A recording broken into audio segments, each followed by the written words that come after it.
എല്ലാവരും എന്നോട് ചോദിക്കുന്ന ഒരു കാര്യമുണ്ട്, ഷോർട്സിലൂടെ എന്താണ് അർത്ഥമാക്കുന്നതെന്ന്. ഷോർട്സിലൂടെ ഞാൻ അർത്ഥമാക്കുന്നത് എന്താണെന്ന് പറയാം.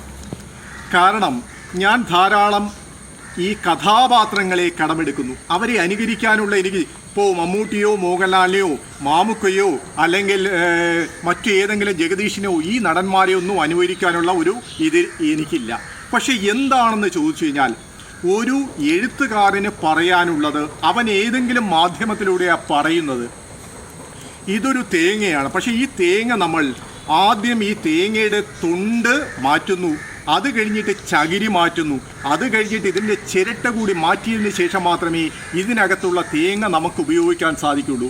നിങ്ങൾ കുഞ്ഞുണ്ണി മാഷിൻ്റെ 2-3 വരിയുള്ള ചിലപ്പോൾ ഓരോ കവിതകൾ കേട്ട് കഴിഞ്ഞാൽ പോലും നമുക്ക് മനസ്സിലാക്കാൻ സാധിക്കുന്നത്, കാരണം ചെറിയ വാക്കുകളായിരിക്കും, 1000 അർത്ഥങ്ങളായിരിക്കും അത് ഉണ്ടാക്കുന്നത്.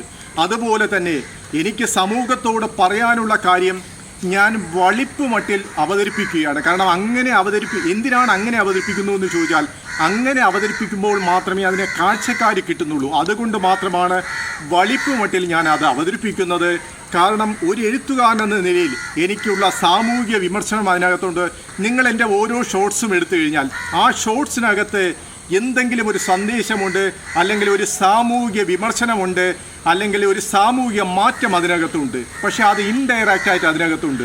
പക്ഷെ നമ്മൾ പുറമേ ഉള്ളത് കണ്ടിട്ട് എന്താണെന്ന് ചോദിക്കേണ്ട, അതിൻ്റെ അകമേ എന്താണ് എന്ന് നോക്കണം. അതാണ് എഴുത്തുകാരുടെ ശൈലി. എഴുത്തുകാർ പറയുന്നത് പുറമേ കാണുന്ന അർത്ഥം മാത്രമല്ല, ചില ചെറിയ വാക്കുകളിലൂടെയായിരിക്കും അവൻ സമൂഹത്തിലെ ഒരു അവസ്ഥയെ സൂചിപ്പിക്കുന്നത്. പക്ഷേ അതവസ്ഥ ചെറുതായി കാണുന്നതല്ല, അതിൻ്റെ ഉള്ളിൽ, അതിൻ്റെ ആഴത്തിലൊരു അവസ്ഥയുണ്ട്. അതാണ് ഞാൻ പറഞ്ഞത്, നമ്മൾ നമുക്ക് ഭക്ഷ്യയോഗ്യമായ തേങ്ങ വേണമെങ്കിൽ തൊണ്ട് മാറ്റണം, ചകിരി മാറ്റണം, ചിരട്ട മാറ്റണം. അതിനുശേഷമാണ് നമുക്ക് തേങ്ങ കിട്ടുന്നത്. അതുപോലെ തന്നെയാണ് എൻ്റെ ഷോർട്സിലുള്ള വളിപ്പെന്ന് പറയുന്നത് പുറംമൂടിയാണ്, അകത്തൊരു സന്ദേശം ഇരിപ്പുണ്ട്. അത് കാണുവാൻ ശ്രമിക്കുക.